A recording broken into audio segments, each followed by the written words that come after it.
Hi everyone, welcome back to Needles and Yarn. Just a quick tip today. I saw this on Nikki's Homemade Crafts and I just thought it was so neat.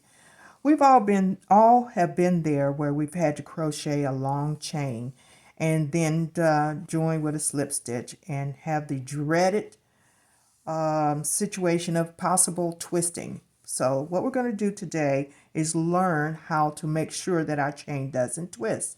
So we're crocheting, making the number of chains required. And then what we're going to do is stretch out the chain real good. We're going to put our hook back into the very first chain.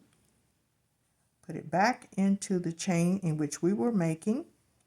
And we're just going to leave it alone. And we're going to continue making our chain.